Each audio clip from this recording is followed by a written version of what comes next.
Hello and welcome to Cheers to Fears, where today we are doing liquored lists, which we are ranking horror films and likely pissing people off.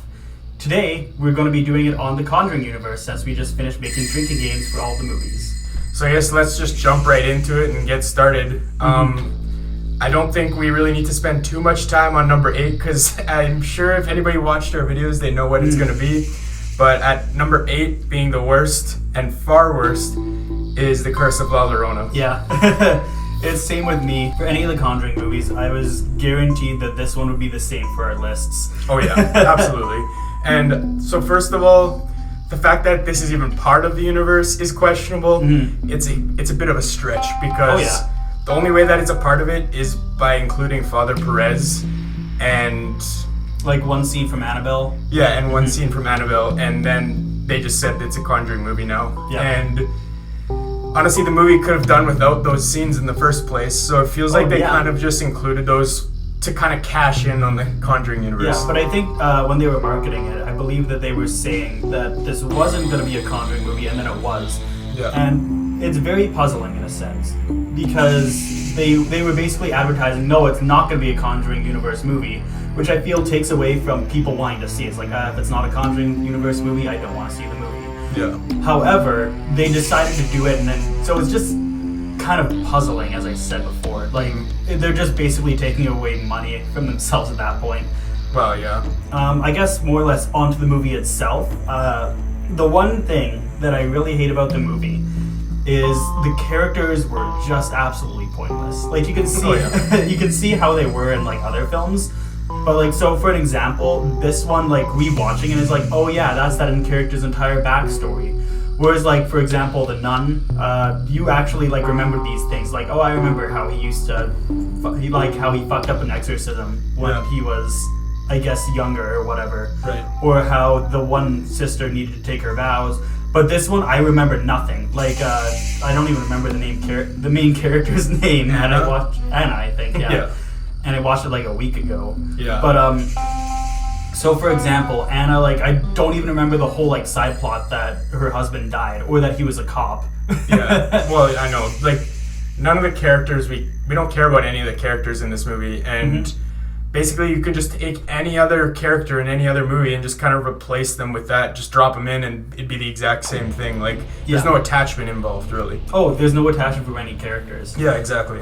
Such as, I forgot what the one guy's name is, the one who also plays, I think it's Tuco and Raphael. Raphael. The ex-priest. Yeah, I don't remember anything. Raphael was probably the best part in the movie, debatably. I guess the best character. Yeah. But then again, he was comic relief. And to say a comic relief character is your best character when it's like literally him doing like two funny things, and it's not like that's super super funny. No, they weren't even that funny. They were like a little bit of a smirk, like, heh, and that was it. Yeah. And to say that's your strongest character, there's some problems. Oh yeah. And just the storyline in general with the Curse of La Llorona, it was just all over the place, and like it wasn't a structured storyline. Like, I don't know, it's just forgettable, I guess. Yeah. And yeah, there's so many little plot holes and stuff that you could pick apart, but like, I don't know, we did that in our last movie. Yeah, I guess the other thing to kind of mention is the jump scares in this movie were probably the worst in the franchise as well. Oh yeah, we didn't even know if one was a jump scare or not. Yeah, it's like, oh, something moved. Is that a jump scare? I don't know. Yeah. And actually, there's one thing I found out about this movie upon editing it is, so you know how there's some Spanish lines in the movie, which that was one of our rules whenever Spanish was spoke. So some of the Spanish lines, they're not subtitled. Okay. But they say the Spanish line, and then right after, they say the English line following it. Yeah. I noticed that, and it's so like, pointless. they're saying the same thing twice. So if you understand Spanish, it's like, wait, they just said that. Why are they saying it again? Like, when they could have just included subtitles. It's just ridiculous. And I don't know, it made me facepalm as soon as I found out. I guess that's something we didn't mention, but that happened a few times where it's just, Yeah. Alright, moving on to number 7 here. It might change, might be different. My number 7 is Annabelle. Interesting. Mine is The Nun. Okay. And so you go ahead with Annabelle first. So the main problem that I have with Annabelle is the pacing in the movie is god-awful. Oh yeah, absolutely it is. And so I feel like it just takes away from so much. just so pointless. Like, a lot of the movie just feels pointless after the baby's born, right until like up to the climax, which is probably 15 minutes. Yeah. And I don't know, it just felt bad. So I guess I'll go on to say that my number 6 is actually Annabelle, so I'll touch on that right now. So overall, it wasn't a good movie. Like you said, the pacing was bad. It did have a few good scares, however, and there were some good things about it, but in the end, like we said, it's just a bad reimagination of Rosemary's Baby. Yeah. And like the actors in the movie were kind of mediocre and just middle of the road. There was no standout roles in the movie. I didn't like John as a character. Like, it's not because of how bad he is as a husband or a father. It's, if that role was played well, I would have kind of liked it and it would have maybe been a standout role or something, but I just feel like it wasn't acted well, or I don't know, maybe the writing was off or something. Something wasn't great about him. Yeah. Yeah, I think it was just kind of everything. Like a mixture of a little bit of everything. Yeah. I don't know if it was the character traits necessarily, but yeah, it was something was off. Yeah. In Annabelle, I do like that they don't overdo the exposure of the demons, kind of. Like, for example, we don't see Malthus, the Annabelle demon, all that much. We see him in a few jump scares. Like, we do see him, but it's not every scene he's involved in. You know what it's I not mean? like the nun, I guess, yeah. Yeah, which is one point that made Annabelle go into 6 rather than the nun. Yeah. That's one thing that we'll get to with the nun when we talk about it. But yeah, that's my main things about Annabelle. Yeah.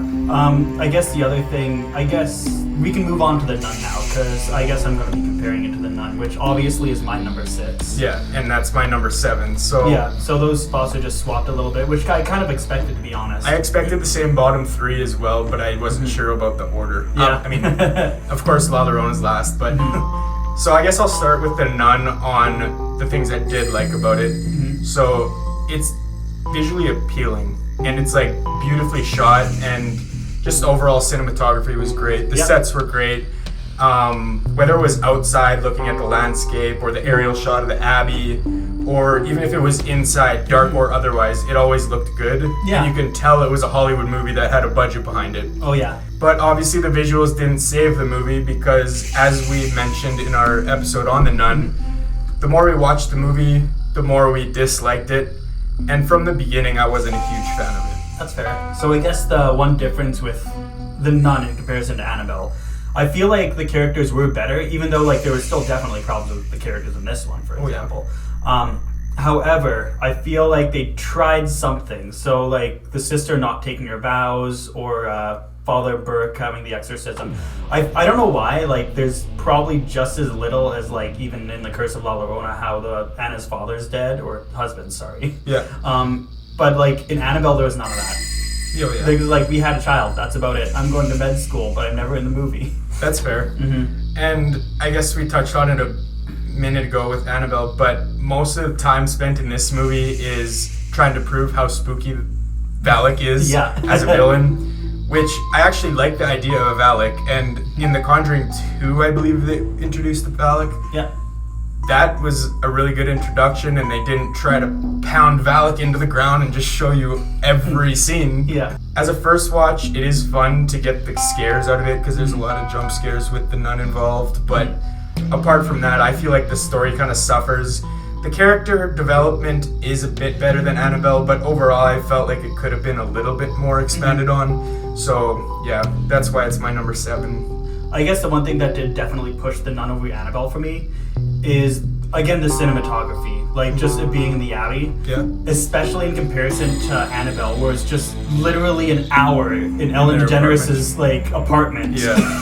Yeah, that's fair. That's just so hard to get through. Where in comparison to when you're in the Abbey, it's just so beautiful to look at. Yeah. So at least it always has your attention visually. Yeah, there's always something. Yeah. There's almost a story in the set alone. Exactly. Yeah, I get what you're saying with that point. The only thing that pushed Annabelle over for me into number 6 rather than 7 was, in most of the movie, it kind of felt more, I don't know, suspenseful sometimes.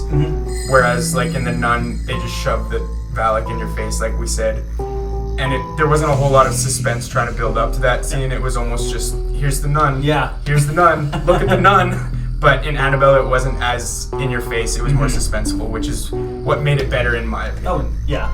So I guess there's different ways of looking at it, obviously. But anyways, on to number 5.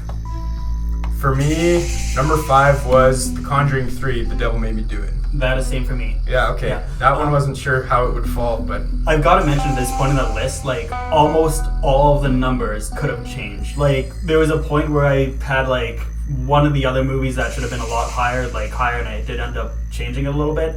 But honestly, like, it was to the point where I probably could have put this movie, like, 2 or 3. Like, it's so hard to call at that point. I think for me, I could have put this movie anywhere from 3, 4, or 5. I wouldn't have put it in top 2 for sure. Even 3, giving it the 3rd place is a little bit of a stretch for me, but definitely 4 or 5 could have been swapped 100%. And the reason for that is because I did like the new approach that they kind of took with it. Like, they're trying something different. It wasn't just this stereotypical haunted house, James Wan spooky film that we saw with the other 2 Conjurings. That being said, I did miss some of the classic scares that Wan likes to use in his movies, but they could have included those scares in the new approach as well, and just kind of kept that familiarity with the scares that are known for the Conjuring universe, and just kept going with this new approach. Oh yeah, a lot of the scares definitely did not have the same oomph that a lot of the other movies had. Yeah, exactly. And yeah, like I said, I feel like people know The Conjuring for its scares, and this one just felt a little bit lacking in that The scares and the story. I feel like the story was kind of good in my opinion. Oh yeah, I did like this story involving this.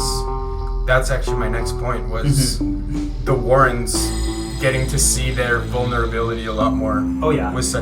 I liked it a lot. And you still had like the same synergy that Patrick Wilson and Farmiga, something like that. However you pronounce her last name. But yeah, the synergy that those two had definitely made a lot of the movie, for me anyways. And yeah. I feel like for a lot of other people too. They just really click on screen for sure. Definitely. Yeah, and like they always have straight from the beginning, honestly. They're like, they always joke about, I've seen in interviews, how they're husband and wife in movies in Hollywood, and then outside they have their real husbands and wives. But it's believable on screen. They do look like husband and wife. So yeah, they do play the characters in that couple really well, and it was a nice change to see them going through a bunch of adversity and stuff that they faced up front, and not just trying to solve someone else's problem. They were involved in the problem this time, I guess, which I like to see. I guess the other thing that I do have to mention is it didn't take place in a haunted house, which is kind of unheard of for a Conjuring movie. But I just love the approach of it. I feel like it was a risk, and it definitely paid off. And this is a point that I did bring up when we made our episode on the movie, but I do still wish that the whole film had the pacing and the visuals just like the opening scene did.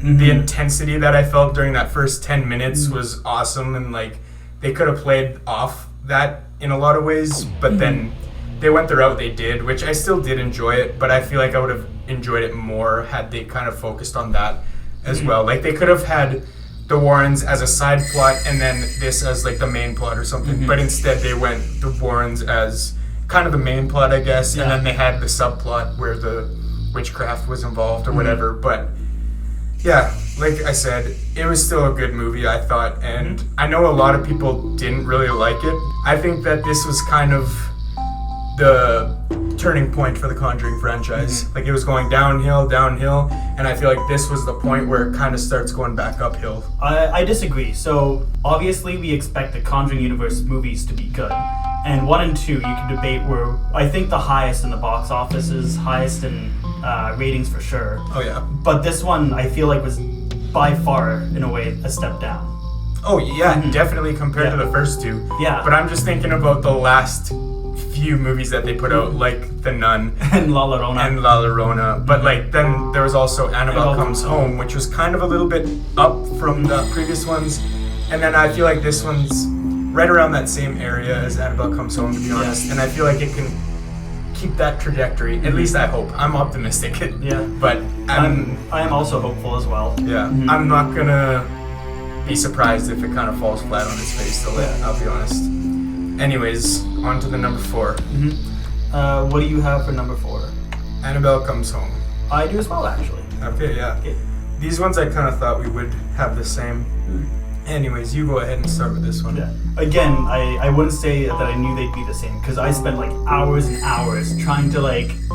It basically came down to like 2 minutes before midnight when I was trying to make my final decisions. Yeah. And I changed it so many times. Like this one used to be a lot higher up in my opinion. Actually, yeah. So there was just a lot of things that I had to change. But I really like this movie again. Mm-hmm. So the main reason is just the artifacts room. Again, very visually appealing to look at. Yep. The main storyline was also pretty good. I just liked the idea of them in a haunted house. It kind of felt like a perfect movie for like teenagers in a way, not like all like blood, guts, and gore kind of. Oh yeah. But it's very like haunted house-ish. Mm-hmm. So it's even, I wouldn't say a horror movie's good for children, but like it'd be a very good like beginner horror movie to kind of get into. Yeah. It felt like a worse Cabin in the Woods, but to be fair, Cabin in the Woods is very good. So well, yeah. Yeah. But another, just to expand that it takes place in a haunted house, not only that, but it takes place in the Warrens' house, which it was pretty cool to see, especially the involvement with Judy Warren, their daughter. Mm-hmm. That was one thing I really liked to see, was how they incorporated her into the story. And obviously we got a little bit of Ed and Lorraine in the movie as well, just because of that reasoning. But it was kind of a different perspective that we got to see with the Annabelle story, was the daughter's point of view in a way, which I really liked. And the way that they kind of opened the movie with Ed and Lorraine bringing the doll home, and then Judy kind of just sees them walking in with the doll, and it's like, it clearly piques her curiosity, and that's where it kind of all branches from. I felt like that was a good way to set up the movie and kind of introduce the artifacts room or the museum, whatever you want to call it. And another thing just to add on to that is about the museum, like you mentioned. That was a really cool and interesting thing to see in the movie, just to see all of those artifacts and how, or not how, but what they did. It was really cool to see. We mentioned like a list of the main ones that we saw throughout the movie, and it was just a cool way to see. And also it kind of led to the conversation of, so what are they going to do next? What's the next spin-off to come? Because clearly there's so many ways they can go now. Yeah, this movie was, I feel, and by far the best way that the Conjuring universe could have done fan service. Yeah. So the main thing that I mean by that is, like, Judy's been in all the main Conjuring universe movies, so she was introduced as like an actual like, full-fledged character. Where in comparison, like, again, we saw the artifacts rooms, we got to see like things such as like the samurai armor just stuck out like a sore thumb every time I saw it in like the movies in the artifact room, and now we kind of got to know a little bit of backstory behind it. Right. So it was definitely fan service. Oh yeah. There is one thing that I want to point out critically about the movie that I wasn't a big fan of, and that was Mary Ellen. Because like we said in our episode, she was kind of just going through the motions. She didn't have any backstory. She didn't stick out in any way, aside from kind of just being there. She didn't do a whole lot. But I'm not sure if that is the actress's fault or if it's the writing. To me, I kind of feel like it was the writing in a way, but I don't really know. I just didn't care about her as a character that much, I guess. I guess the other like three main characters. So like there's Daniela. Yeah, there's Daniela, there's Judy, and even Bob Got Balls. Bob's Got Balls. Perfect comic relief character. Oh yeah, he was a good comic relief character for sure. And that was, I guess, one way that Mary Ellen worked is because of his interest in Mary Ellen and stuff. Like, that was the only real story surrounding Mary Ellen we got to see. Mary Ellen was debatably the main character, and I like Bob more. Oh, yeah, I know. Yeah. So to say she was the worst character out of all the other characters in the movie, and she probably had the most attention to her, probably a bad sign. But either way, still really like the movie, though. Oh, yeah. There was more things that I did like than not like. That was just one thing that came to mind on that I wish they would have done better on, I guess. On to number 3, and tell me what you got. Annabelle Creation. I've got Conjuring 2. Okay, nice.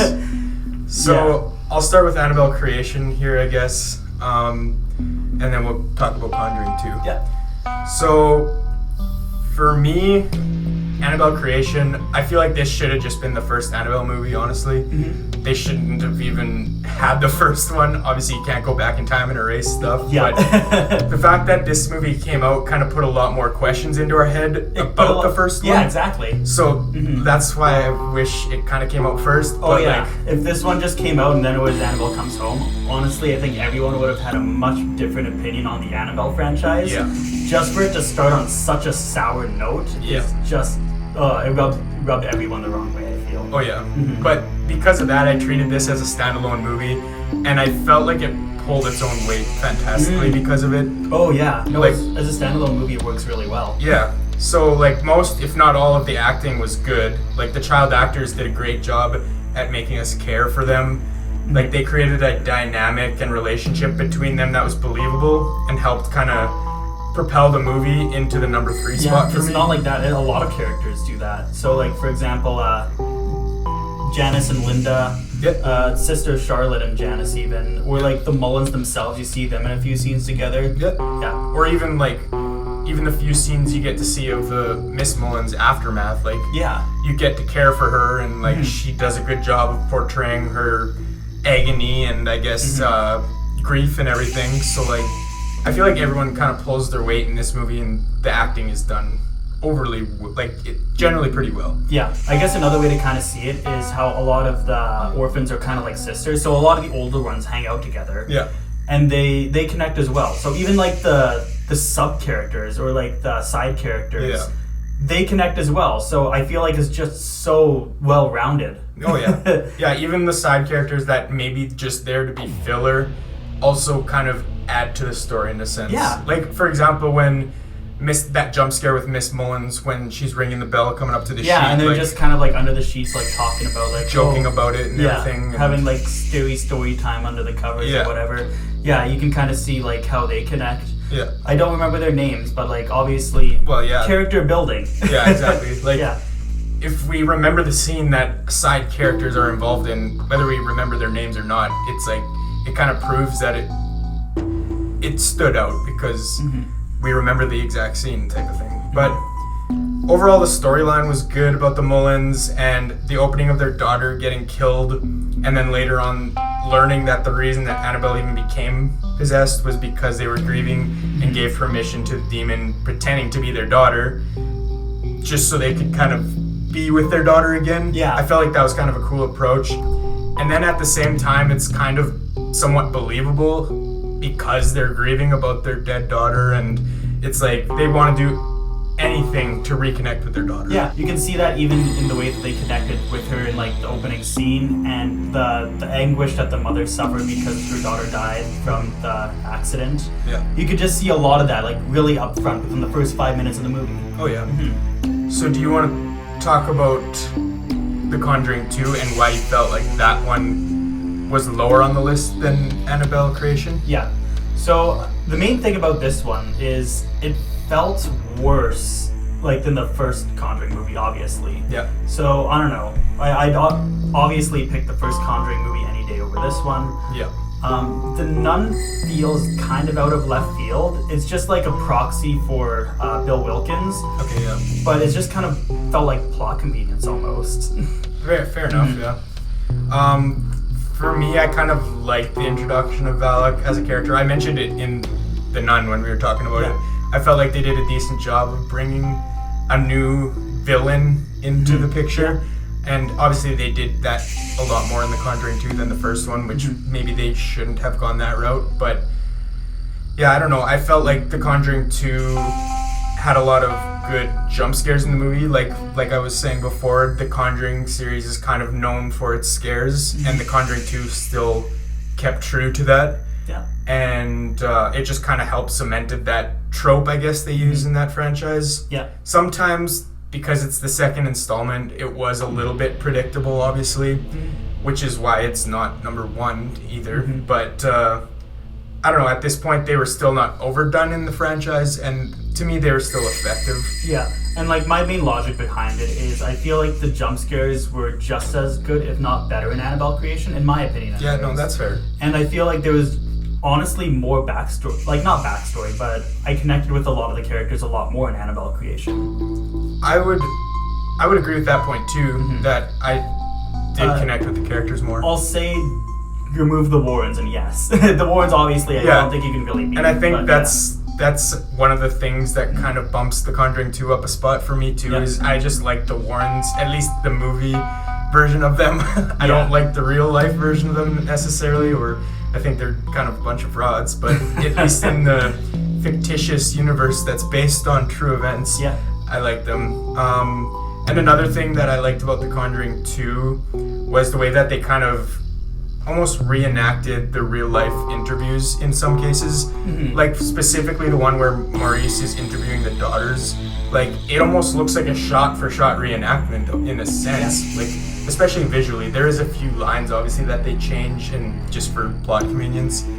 But I do like that they stay true to that just because like the real interviews are out there, and so like any person can just go and search it up and then be like go back to the movie and be like, oh no, that clearly didn't happen that way.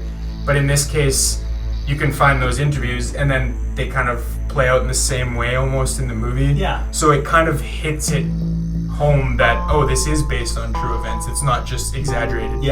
Obviously it is, but it helps kind of put that idea in your brain. I guess the one thing is up to like maybe like an hour into the movie, like it's almost stunningly like similar events almost for the most part. Like until the Warrens show up, where they basically just didn't do anything in real life. They came in and like, this is haunted, and that's about all they did really. So up until I think that point, the real events pretty much matched. Yeah, exactly. And that's I think that's the one thing that kind of pushed it up for me at least, which made me enjoy it a little bit more than Annabelle Creation. Obviously, it like I could swap these two around and still be content with that list, but overall I did like The Conjuring 2 a little bit more, I think. That's fair.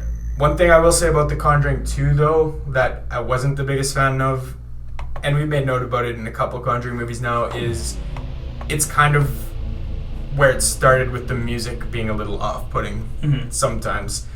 It kind of took us out of the atmosphere rather than adding into the atmosphere.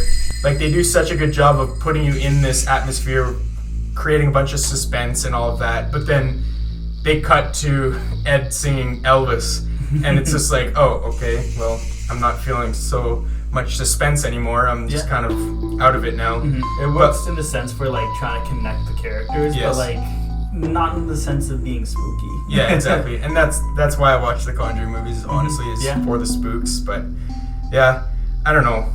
They could have done better musically. And that's all I got to say about that. Do you have anything else to say about Annabelle Creation or The Conjuring 2? I think that's pretty much it. Alright, so I'll move on to my number 2 because I haven't mentioned that yet. My number 2 is Annabelle Creation. I just had to put that out, which leads us to number 1, which was The Conjuring. Yeah, of course, The Conjuring is both of our number 1s. Start the same and end the same for our lists. The start and end for my list, I'm pretty sure we almost set in stone. Mine was for sure. Like the first Conjuring movie, in my opinion, probably one of the best horror movies of the 2010. Oh yeah, definitely in terms of modern horror movies, this is one of the best ones, I feel. And another thing, I feel like it was not really groundbreaking, but for its time, it kind of reignited the ghost story in the haunted house movie. And like before this, like obviously there's so many classics when it comes to ghost stories and paranormal movies. Like there's so many ghost stories out there. I obviously can't list them all, but like I feel like The Conjuring reignited that spark, and now we're still in an era of ghost stories where people are trying to put them out a lot more than say a slasher film, for example. And to me, this is kind of one of those movies that helped propel that, reignite that spark, I guess. So I guess like the main thing is I think Paranormal Activity came out in 2009, and that was like kind of the big thing for a while. So this is also when like found footage really like skyrocketed kind of. And a lot of found footage movies aren't great. No, there's so much trash when it comes to found footage. And then that's the thing. So a lot of these movies come up, and then you get The Conjuring, which it feels like a breath of fresh air. Just so much better than all these shitty Paranormal Activity movies that we've been getting. Well, it also helped that James Wan actually had a Hollywood budget for this movie because of his success with Saw and, whatever else he worked on before this, but like clearly Hollywood trusted James Wan as a director, and that's why he got such a big budget for this. And it goes without saying with any Conjuring universe movie, really, they all look good, like visually appealing. Maybe not as much as like The Nun. That's, I'd say, one of the most visually appealing, but they all look good, and they all look like they were shot in a Hollywood budget. So like that helped launch The Conjuring into like mainstream audiences as well. Yeah, I will say, like, even for this one, like, the set was still phenomenal. Like, the tree, I still kind of, like, remember the whole, like, layout of the parents' house almost. Yeah. And, like, to say that for, like, the first movie where, like, cinematography isn't, like, really everything, but, like, I'd even say it's maybe better than The Nun, but, like, the whole house just looked so good. Oh, yeah. And just going off with the haunted house, like, I feel like, so obviously there's a lot of jump scares in this, like every other Conjuring movie, and I feel like this was obviously the first one, so it was kind of our first time seeing this style of jump scare, and that crazy amount of suspense and fake jump scares almost that you get to see and know from James Wan. This started that, and since it's kind of the first time seeing that style, obviously it's been done before, but not to this extent. It was kind of new and, I don't know, something we just haven't seen before, so it hit a lot harder. And the jump scare market, I'll call it, wasn't oversaturated at this point. And nowadays, it's like whenever there's a jump scare coming, you're like, okay, it's coming in like 5-10 seconds. Here we go. You can almost count down to it. This one, you couldn't do that until obviously you watched it. But it's like definitely by far one of the more fleshed out haunted house horror movies. Oh yeah. Like, and within the decade for sure. Within the decade, probably like top 2. Other things to mention, the Warrens obviously stole the show. First time you saw Warrens on screen, it obviously connected. Another thing I'll mention, I feel like Bathsheba is still like the main villain that I look to when I'm thinking about the Conjuring universe. I feel like her plotline is just so much better than everybody else's. Oh yeah, she like, and she also had the backstory involved with her, and like that was one of the true events that happened in the film, so like you can read up on it in real life too, so it's kind of interesting in that way too. That one was a little bit stretched from the truth. Oh yeah, definitely. Like obviously it's exaggerated from the truth, and they all are, but like this one a little bit more than others, some others at least. But I will say that the fact that they labeled this as based on a true story or based on true events, however they word it, I feel like that helped create a higher image of this movie and made so many more people go and watch it. And if they hadn't have done that, maybe the Conjuring universe wouldn't have gotten as big as it has today. It's just like the same thing with the Blair Witch. If people thought the Blair Witch was fake, honestly, nobody probably would have seen it. But because there's like, based on a true story, these people were missing. And they advertised that so well, like it just kind of blew up. Oh yeah. And we did mention it in our episode regarding The Conjuring, but I'll say it again, I feel like this should have just been a one-off film, and if this was a one-off film, I feel like it could have gone down as a horror classic, but because there's such a large franchise backing it, I don't know if it's going to go down as a horror classic at this point. I would still say it's a horror classic. But the fact that there is so many other sequels towards it now, it definitely brings it down a peg. So like, for example, other movies that are horror classics, like The Exorcist, there's sequels to Friday the 13th, Jason, Nightmare on Elm Street, Texas Chainsaw Massacre, just to name a few. Like, there's sequels to all of them. So to be fair, I still feel like it's definitely one of the better ones.